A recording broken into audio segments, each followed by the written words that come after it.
Good morning, good morning, good morning, or good whatever time it is where you are listening to this. This is your travel coffee break. Here is the coffee. Today it is a Greg's coffee, and there is coffee in there, and it's warm, so it's fine. It was just what I was grabbing a sandwich on the way through. On that, if you would like to host the travel coffee break and you have a coffee shop or something like that, yeah, please get in touch. I'd love to come and pay you a visit. Just bear in mind, I am honest about the coffee, so have good coffee.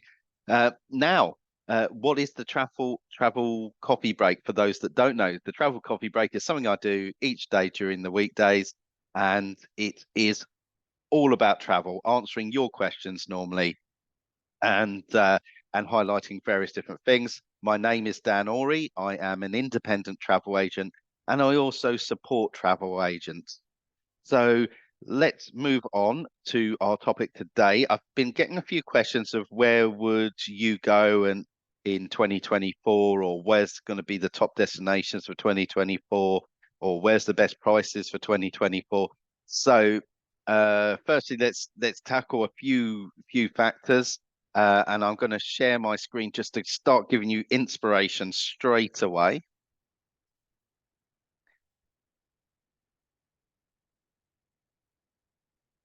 Okay, fantastic. Tell you what this is in a second. So there's a few factors when looking at next year, what would be good.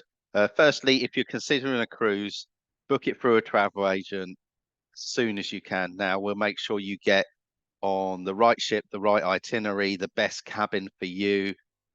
So, for instance, did you know with cruise that if you're new to cruise, often what we will try and do is place you in a cabin in the center of the ship, nearest the waterline. And the reason for that is the most stable point of the ship. And so, if you are worried about any seasickness or anything like that, that is the best place to be. If you can imagine, it's your center point. So little tips like that is what we know, and we know how to access all the best stuff. We're always going to be the same as the same price as the cruise line, because the cruise line pay us commission, not you. And so that is the best idea. We can also package it with flights if you're going for leaving from another destination. For instance, you're flying into Florida and then getting a cruise from there. We can put hotels in with it. Everything you would need, we can take care of that. All the intricacies, and knowing what would be the best cruise line for you. So need this coffee. Mm. Take it all back, Greg's. Right. Okay. So now we're going to have a quick think about when would we be traveling? Are we traveling during UK school holidays? So, the summer holidays or Easter holidays. If we're traveling then that might influence what we do. That is the most expensive time to travel, but obviously it's probably the only time you can travel if you are a teacher or you have kids at school age. So we need to make sure that you're going to have the best possible time. And one of the factors on that might be the temperatures, making sure they're not too hot. You want it hot, but not too hot. So that's something we're going to cover in just a second. The other factor as well is that you may be traveling during those school holidays, and there may be some destinations aren't appropriate to go to due to hurricanes and things like that. So we're going to cover that. But also, we're going to cover now straight off as well where would be really good, slightly out of these peak travel times. So not in the school holidays, the Easter or the summer school holidays. And here is our first candidate, both for all concerns there. So during school holidays, this candidate would be best because it's slightly cooler. So this is Kefalonia, and this is rated one of the best beaches in the world in Kefalonia. They've got loads of stunning beaches, but this one's particularly lovely. This is on the west side of Kefalonia. So it's sheltered by Italy as such as the way that the Aegean. And yeah, so it's a fantastic beach. You just see the color. I think the photo doesn't even do it justice. The color of the water there, the sand of the beach, got this fantastic winding road goes down, which is absolutely fine if you're going slightly off peak season. You'll get down to this beach fine with your own car hire. Um, I went down in a very, yeah, this is a nice viewpoint. You can take a photo and then go down. But also there are excursions which run to this beach and you can go for the day. There's facilities down there. There's sunbeds and stuff like that. But again, slightly like maybe um, May, June, July, particularly June, July, great time to go, or September, a great time to go to Kefalonia. So I'd really hit on that if you can travel out of school holidays. Traveling in school holidays, it's cooler because of where the location is, and we're going to have a look at that now. So here's just a little bit of just to highlight the picturesqueness of it. This is Fiscado up in the northeast corner of Kefalonia. Absolutely, as you can see, this was slightly out of season. I think this was maybe June or July, and I took these photos myself, and yeah, fantastic. Here's just some caves in Kefalonia, which you can get a guided boat tour around. They're just a little cave, but the water is just amazing, and there's fish in there and all sorts. Uh, this is not in the cave, but this is in the harbour of the capital of Kefalonia, and you can just, um, yeah, you'll just see these turtles swimming around. And there is a turtle conservation project, and they can give you like a walking tour. But chances are, if you're walking along the edge of the harbour, you're going to spot one of these because that's where the food naturally collects that they like to go for. So where is Kefalonia? You'll see it spelt with a K sometimes or a C. There's variations to do with how we might spell it and how the Greeks would spell it themselves. And there we go. So here we are. Here's Kefalonia here. We would normally spell it with a K. And you can see here's mainland Greece. Here's Athens. And here's Kefalonia. There'll be another map at the moment to orientate yourself. Just to prove I took that photo, there I am at the beach in Kefalonia.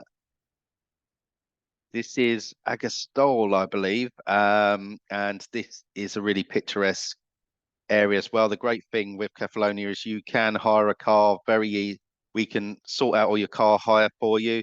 There are very inexpensive options where you would just have to have like a stop on a credit card in order if there was some sort of like insurance excess or something like that.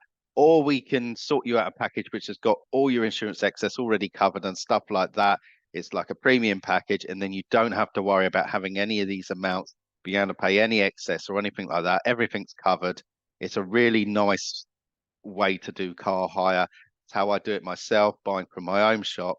And it's great because you're not turning up to a check-in desk or turning up as someone's turning up to drop off a car to you, and then they're trying to hit you with all these extra charges. We can, sort out sat navs if you need and all sorts of things. So, but very easy to navigate Kefalonia just with a simple map. It's a relatively small island, so within a week, if you had a car hire for the week, you could have a very relaxed pace of excuse me, coffee, of enjoying the hotel facilities or the accommodation facilities, and then enjoying the island by car. There's just a bit more picturesqueness here, and again, we can have a look at where it might be. So here's Kefalonia here, here's Italy. And to mention, if we went up a little bit further, we would be in the Corfu territory here. So Corfu would be another great option. Corfu kind of been done a bit of a disservice by being over traveled to in the 80s and 90s, really when sort of package travel started to boom. It is actually a fantastic destination as well. A lot more availability as well than Kefalonia. Great for families again, because it's probably the coolest temperature option during the summer of all the Greek destinations. So it's really nice, very lush. Um, and you might have, would have seen it on TV in the Durrells, or if you're going back a bit further, My Family and Other Animals. So it's fantastic location, lots of beach options with both of these. And what I would say is, particularly with Kefalonia, um, there you will find certain package travel companies will try and send you onto the really windy coast, to the windy resort hotels, and they are not great, I'll be honest with you. So make sure you're talking to someone that knows what they're talking about. Book it for a travel agent. You pay no more. We're paid by the suppliers. So that's what I would say for Kefalonia. There's a few different ways you can do Corfu, and we could talk about that as well. So that's just kind of it really for those. I just wanted to highlight those as potential options. Very quick talk now on the Caribbean. So I'm going to share again. I'm going to share that. I'm just going to pick off one Caribbean island and explain. Again, a great 2024 destination is Barbados, and I a Barbados specialist. So I've got my Barbados elite status from the Bayesian tourist board. So just to highlight again, know what we're talking about with this one, and but you don't want to see a boring certificate. You want to see some photos, surely. So here we go. If we zoom in, here we go. Here's where Barbados is. So it's right on the edge here, which is great in the Caribbean because it does miss normally most of the hurricanes, or certainly the eyes of most of the hurricanes, because the hurricanes normally sort of circulate in this area here. So hurricane season in the Caribbean is normally peak August through to mid-October. So that's the time you shouldn't really travel there. I'll be honest with you. It's the time often us travel agents have to travel there, because there's lots of availability. We're able to tour and see different rooms and sites easily, and have quite crammed itineraries. But yeah, we normally do get caught by the tail of a hurricane or something like that, or have to think again. But yeah, the good thing with Barbados is it's kind of on the edge there, but it could potentially get hit by a tail. So I normally advise the best time to travel to the Caribbean is between November and kind of beginning of June, would be where I would advise. So that's why you often see amazing offers for the Caribbean, but they're in August, and that's peak hurricane time. So not a great destination for summer school holidays, but save it for your Christmas holidays. Okay, so that's what I would say there. If you do go in that hurricane season, yes, Barbados would be your best option, but go with your eyes wide open on that. Here's what Barbados looks like very quickly. Quite a big island, but nothing that you couldn't, sort of drive across in about an hour. So really great island. What we say is west is best as far as beaches. So you've got all the normally this St. James area is the best area for beaches, for sunset, for lovely beach location. We're going to show a photo of that in a second. However, there's some nice stuff in the south here as well. But what we say is we don't go on the east coast. That's really for the surfers. It's pretty choppy. The north's very interesting, and there's the Animal Flower Cave in the north, which I might have a photo. There we go. Uh, uh, Animal Flower Caves are like some sea-worn caves, but the water drips down into rock pools, and you get these animal flowers. I'm going to do a separate video on that. They're not actually flowers; they're like little creatures that survive in these pools. But you can get a guide which takes you down into them, and they'll take lovely photos of you. So there we go. That's me doing my pose. So that's that there. Beaches. Again, these pictures may not come through great. Apologies, because I quickly threw these together, but this is actually the beach at Sandy Lane. Sandy Lane is probably the most exclusive, one of the most top hotels in Barbados on the west coast in St. James. You're probably looking at a room rate in the thousands a night. So if you're looking for extreme opulence and luxury, that is where it is. However, this beach, no beaches are private in Barbados, so you can stroll along this beach, which is how this photo was taken. And one of my best entry level, still high quality, all inclusive hotels for Barbados is just next door, just literally next door.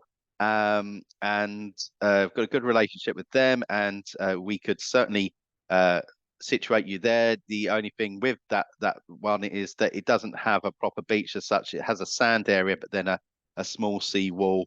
But there's lots of boat tours and stuff like that you can do right from the hotel, but you can stroll along this beach here, and there is lots of beaches in Barbados. Very accessible and a lovely location. Here is the hotel next door that I mentioned that I took a photo of, and you can see that this is the tail of a hurricane. This was the evening after a hurricane had passed in the morning. I landed in the tail of it. It was a bit exciting, and yeah, that's what it looks like. So what we travel agents do for you. But stop share.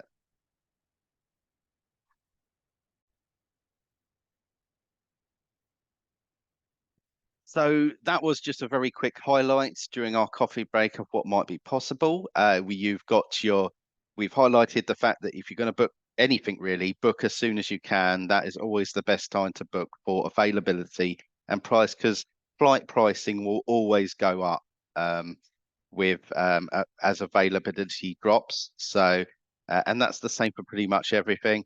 And also, make sure there's availability, because particularly with cruise, stuff is booking out very far in advance. Normally a year in advance is not unusual for a brand new cruise ship to book out. And yeah, we've talked about, the best time to go to consider hurricane season is, in the summer, that summer window, and not to travel during then would be my advice. And to what islands to consider for cooler school holiday summer temperatures, but also, where would be great to go slightly out of season. And we'd loved our Kefalonia and Corfu as an option in the Greek islands. So anything at all any questions you have, please drop them in the comment box of this video. If you're watching a recording, I've got the little comment list on this live stream, and I'm really looking forward to answering those questions in future videos. And do reach out to me through this feed, drop a message to where this is posted, and we can talk about any of your travel needs. And if you'd like to get into the travel industry yourself, I'd love to have conversation with you to see how we might be able to get you into the travel industry. I can just give you some general advice, or you could even come on board as a partner that I mentor. So that's it for today's coffee break. And we'll see you tomorrow for the next one.